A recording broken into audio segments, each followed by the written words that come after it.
Hey everyone, thanks for stopping by again.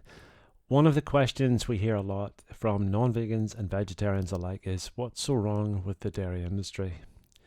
If you can stick around for 5 minutes, I'm going to cover that subject today.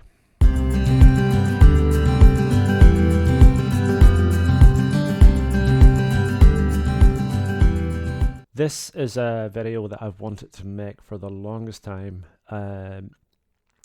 I remember the day I found out about the dairy industry. I was in my 40s, and I've always believed the myths that everyone else believes, that we need to consume the milk of another being or of another species.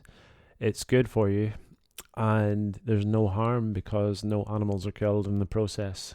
Well, all of that is complete and utter nonsense and lies, and I'm going to explain quickly to you today the process of the dairy industry that the farmers and the milk producers and the cheese producers never ever talk about. So the first thing is that cows just don't produce milk. They are mammals, and just like human mammals, the only time that they produce milk is when either they are pregnant or if they've given birth. So human beings, us, artificially impregnate them. We force pregnancy upon them, and the mums will be pregnant for 9 months, almost an identical time period to a human female.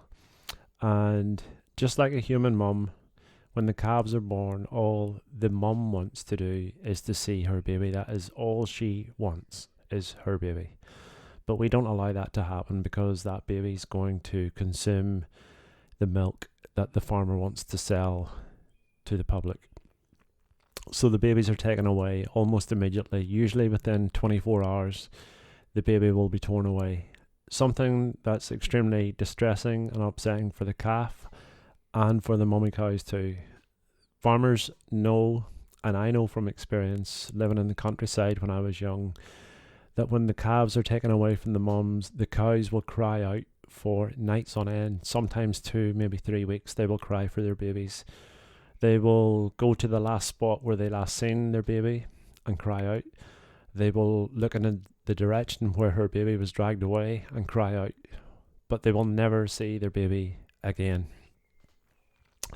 Now, the baby girls are part of the industry, and will go back into the endless cycle of being made pregnant, having their baby stolen away, being milked twice a day, every day for their entire lives, until such times as they are considered spent. And when they're spent, they are loaded onto a truck and they're taken to a slaughterhouse, just like all other animals are at a very young age. Most of the milk producing females will be killed around 5 years old. 5 years old. They can in nature live 25 to 30 years. In fact, I know of a cow who is alive in Northern Ireland. He's on a sanctuary and he's 32 years old. So the mums die. They live a life of complete misery. Forced pregnancy, having your baby stolen away from you, producing milk, then forced pregnancy over and over again, 4 or 5 cycles maybe in a lifetime, and then you're disposed of. So that's the females. What happens to the baby boys? I don't even know if you could argue if it's any worse or any better, because the females go through a prolonged time period of cruelty and abuse and oppression. The baby boys are a waste industry, or are a waste product in the dairy industry. They don't produce any milk. And if you're driving around the countryside and you look into the fields and you see the dairy producing herds like the Friesians and the Red Holsteins and the milk producing cows, they're all female, every single one of them.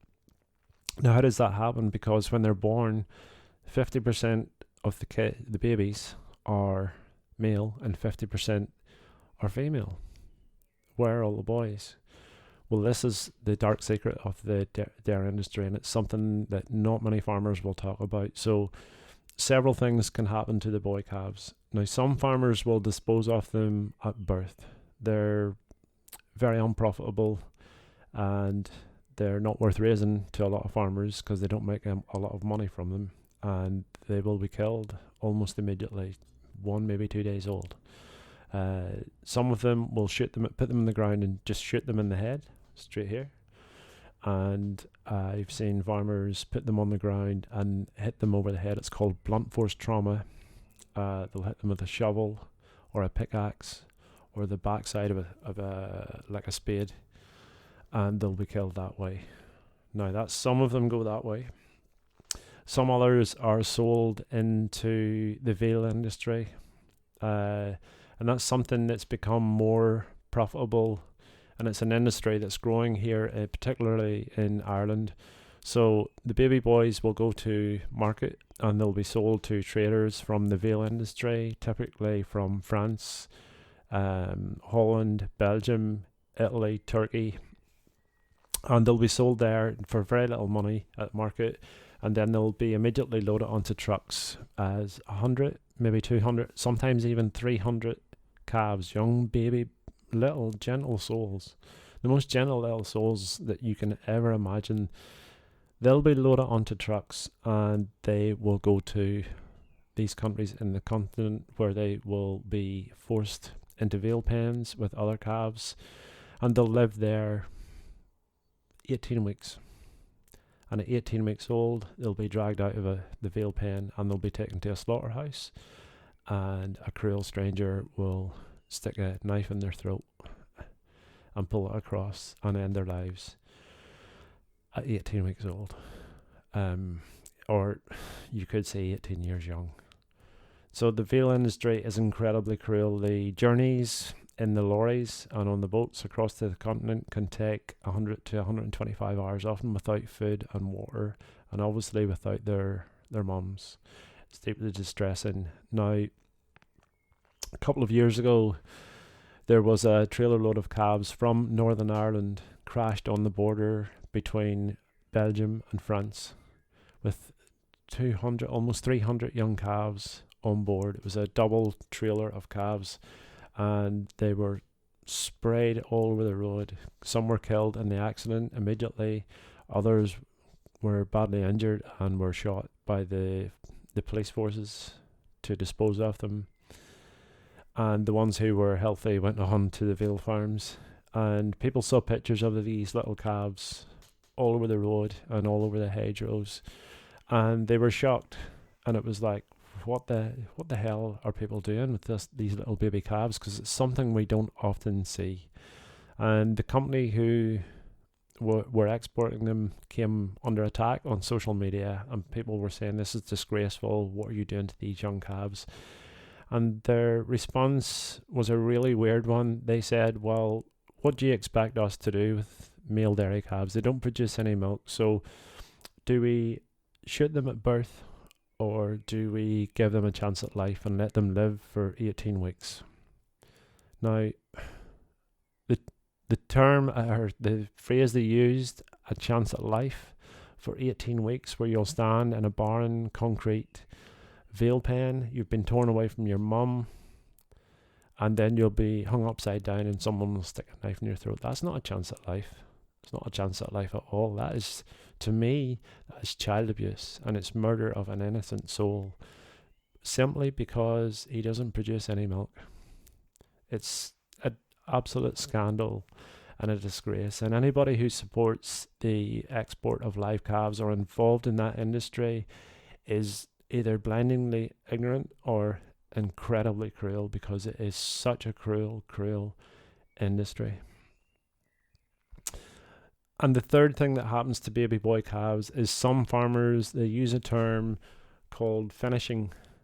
Some of you might have heard of it. So what they'll do is, when the baby boys are born, if it's summertime, they may have a beef herd themselves, or they may sell them to a beef farmer, and the young baby boys will be thrown into the beef herd in the fields for a few weeks or maybe a few months until they grow up a little bit, and then they'll go to market and they'll be sold for cheap meat products, tinned soups, steak and kidney pie, that type of thing, because the meat that the dairy herd cows produce is not good meat.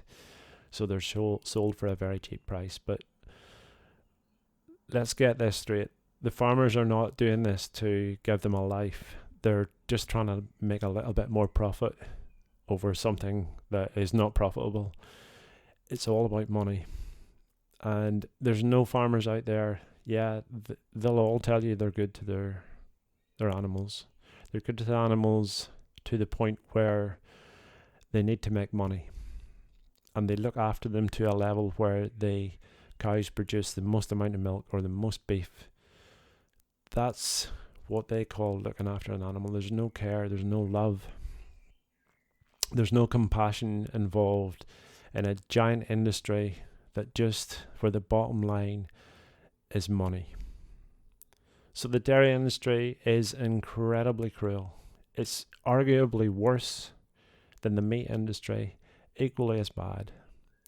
But the good news is, look, I didn't know this 7 years ago. And when I found out, I didn't go, oh, well, I like cheese too much, or I can't change, or it's too late in life. When I found out about this, I thought, I'm an animal lover and I can't support this anymore. So what are my alternatives? And the good news for you and everyone else is the alternatives are already there. We've got it all covered already. We have rice milk, we have soya milk, we have hazelnut milk, hemp milk, almond milk, coconut milk, to name a few. I think I stood in my local Sainsbury's one day or Tesco's and counted 14 different types of plant-based milks, or I like to say cruelty-free milk. So that's all you have to do when you go to the supermarket and you're walking down the aisle and you think to yourself, oh yeah, I need some milk for my cereal, or I need some milk for my coffee. And then you think, wait a minute, I listened to that weird Irish guy on YouTube yesterday and I don't want to support that anymore. Literally all you have to do is turn your hand around to the shelf behind the dairy milk and pick up a plant-based milk instead. It's that simple. And there's so many different types. I guarantee you will find one that you like. And we've also got vegan cheese. We've got vegan ice cream, which is amazing. We've got vegan chocolate. We've got it all covered, and you do not have to support this industry. And it's bad for you too. And I'm going to cover that in a whole other video. This one is about the ethics of the dairy industry. I'm going to make a video another time about how bad milk and dairy and eggs and beef and chicken and all these products that we're led to believe are healthy, good foods are bad for you. They're killing you. They're killing the animals, and we're killing the planet as well. And that's it. That's the end of the video. If you liked the video and you liked the content, please give me a thumbs up. If you didn't like the video, give me a thumbs down. That's completely fine. Comments and criticisms are welcome in the comments below. And if you're interested in going vegan, I'm going to link you up. I'm going to put in the description a link to vegan22.com. Some people call it challenge22.com. And it's a good tool if you want to go vegan, and you can go on there, loads of advice. You can get a mentor, and what can I use instead of this, or what can I use instead of that, and they'll give you loads of hacks and tips what to use as you change over to going vegan. Going vegan is the easiest thing ever. Often we think it's a massive change, and when I say to someone, you're an animal lover, why aren't you vegan? And people go, oh my God, I'm going to have to change everything that I eat. I'm going to have to change my entire life and everything I've done for my entire life. And I always say to them, it's not that way at all, because most of the food, the fruits, the veg, loads and loads of the food you eat already is already vegan. So you're just changing maybe one thing. So if you eat a roast dinner, you're cooking your potatoes and your veg and your vegan gravy. The only thing you're changing is the animal flesh, and you're going to eat a plant-based food instead.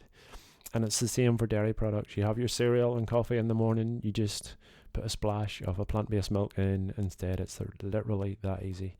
So check out vegan22.com. It's in the description below. And please, if you like the video, share it around and subscribe and like. If you can, it would be great. Thanks so much for listening. I will see you next time. And until then, be kind and be vegan.